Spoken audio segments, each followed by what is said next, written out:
You didn't get back to me? Well, and I can resend our email the day that you called us. I actually sent off quite a few things for you to fill out and some information and some more literature and packages stuff. So we did that. Oh, you said you were going to call me back. You said you were going to call? After you had filled out, yes. Here, the process runs that when you're out of state, since we can't talk to you personally, we have to have you fill out the forms that will help us to identify where you are in your current situation, so we know how to best assist you. And that was sent out to you the day that you called, and then after you finish the paperwork, you call us back, because without that, we don't know where to go. Oh, okay. So you can't give me any information on how to protect myself, any of my rights. You can't release any of that until I complete this paperwork? No, did you open your email? I did. So a lot of the things that I couldn't open up, I got the email, but it would not allow me to open up a lot of those emails that I tried to open. Do you know why? It said something about it was the wrong format. You can, when you open up something, because different people have different programs on their computers, you can open up that particular file and rename it. So you can rename it. I don't know what you have on your computer, but you can rename it an ODT, a JPEG, a PNG. I mean, there's all different ways you can rename it to open it. Okay, so I'm not quite sure. So you are requiring that before you give me any feedback, period, and I'm in a time-sensitive situation? No, let me go ahead and clarify this one more time for you. Okay. We sent out information for you about what stalking is, how to protect yourself. I think there were 4 enclosed documents in there for you to have. Yes, I did. I was able to open the one that said where you address the situations and you keep documentation. That was a journal. Mm-hmm. Yes, but it did not provide me any assistance on how to protect myself when there's police corruption and involvement in the abuse. And here's where we get stuck. Because I don't have any history on this, I don't know where this case has gone. This is why... Nowhere. I'm denied. I don't have rights. I informed you of that. It hasn't went anywhere because the government is enforcing my abuse. Right. And see, what we have to do is for us to even help you, we have to have a background on this. I thought that we had the background when I communicated with you my experience and you told me you'd call me back. I thought that was the background. Right. And I think somewhere where we're not communicating effectively is that background has to get a lot deeper in depth and detail. So with all parties, ma'am, with all parties, all over the United States. So this information that I can't open for some reason, you're requiring that to give me any assistance, any direction, or anything, period, and how to combat a abuser that is able to enlist the government in his abuse. So you're requiring me to fill out this application and complete this information that I can't open. Okay, what we can help you do is I can mail it to you. Is that helpful? Yes, and then I can try to open it up another avenue for it to be quicker. So once I open that, how am I supposed to give you that information? I have to mail it back? Well, that was another thing that was enclosed in your email. Some people fax it back. Some people actually take a picture on their phone of each document, enclose it in an email and send it back. That's helpful. Or you can mail it back to us so that we can begin the process of trying to figure out who you've spoken to, what the procedure has been, because we can't just go off of somebody, just calling and telling us they're not getting a response. We need the details and the evidence or substantiated information so that we know where to go.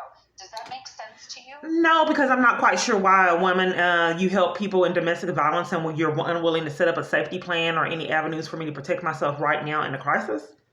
I'm not understanding why it's being put on hold and we have to go through mail and I don't even have proper ability to get mail. The abuse is so extreme. So I'm not quite sure why every organization puts me on hold, as well as churches and everywhere I go. I think you're right, there's a disconnect. So you're requiring you to get this information before you give me any access at all, any information to groups, support systems at all. You require. Oh, okay. Oh, okay. On top of that, in your email, in the email we sent back back to you. And if you need me to resend it again, I will resend it for you. There were 12 listed, including the 1-800 domestic violence hotline. There were 12 different safe houses in Dallas. Oh no, the disconnect is I wanted your services because for years every place that I contact refuses to give me services and refers me to somewhere else for years. So I think the disconnect is because I want to use your services, which you haven't given me. So can I start with using the services that you offer for the child abuse and women fleeing a domestic abuse situation? You haven't given me any information on the legal procedure. My child custody rights were termed out of corruption. They didn't allow me to go to court, and I haven't received any caseworker or social worker information on the rights that I have when that's going on. Nothing. So I'm just trying to get clarification if you're unwilling to give me any information, period, until you get this packet. Is that the procedure? No. Okay, so what information can you give me here? What kind are there support groups to be around other women that are abusers? Because on my phone, I can't find any. Okay. Again, this is not an organization that's unwilling to do something. I just want to know because I'm at work.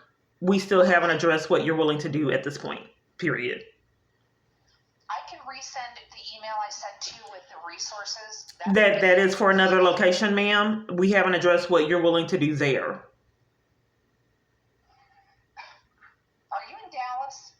I'm not quite sure why you're depriving me of services that you said that you offer there. I'm blacklisted from services all over. Ma'am, it seems I don't understand why we can't address what the services are you provide and why you're blowing me off.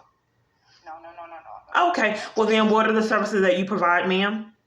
Because I'm in a crisis right now, and having me mail and do all this before you set up a safety plan or give me any education is prolonging the experience. We sent a safety plan to you. It was sent to you along with a lot of other information. Okay, can you give it to me verbally? Because a lot of those items I couldn't open. I don't know why I would be disregarded and be given emailed a safety plan instead of speaking with a live person. That's kind of inconsiderate.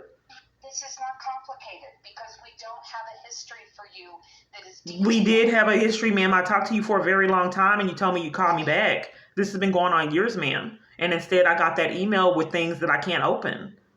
I just don't understand why people deflect and won't tell me the services they provide. You still won't tell me what you will provide. What if I get all this information done and for like years nothing is done and then you just refer me over to someone else? So I'm trying to get clarity on the services you provide, and I don't understand why you would deprive me of that. Do I need to get on the website? Because typically I have to get on the website because everywhere I call is unwilling to provide me with the services they provide. So I do have to get on the website to tell you what you provide? I'm going to do this one more time. And I think if we can't communicate clearly, we're obviously not communicating. I don't understand why it's difficult for you just to tell me how you're willing to help and why you deflect and won't give me that. Are you trying to deprive me of services, ma'am? You know what I think we have here? I think you're very angry and I think you're not listening. And I've explained this to you now 3 times. I don't understand why you just can't tell me what the services are you're willing to provide, ma'am. I keep asking you that. I can't help you without your case history, without police records. I can't just take your word for something. We don't do that. Neither does the police department. I just wanted to know the services that you provide when you get that information because I'm routinely denied it and deprived of the education on what these organizations, the services they provide. Can I ask you something? If you can't open a document and you're unwilling to rename the document. I just wanted to know why you're on the phone, why you're depriving me of those services as well as multiple other parties. Why don't you want me to know what you are willing to do to help? That doesn't make a lot of sense. I think what you need to do is ask yourself why all these other people are stopping. Because there are crimes being committed, ma'am. And I think that people are getting abusing a lot of power that they shouldn't be.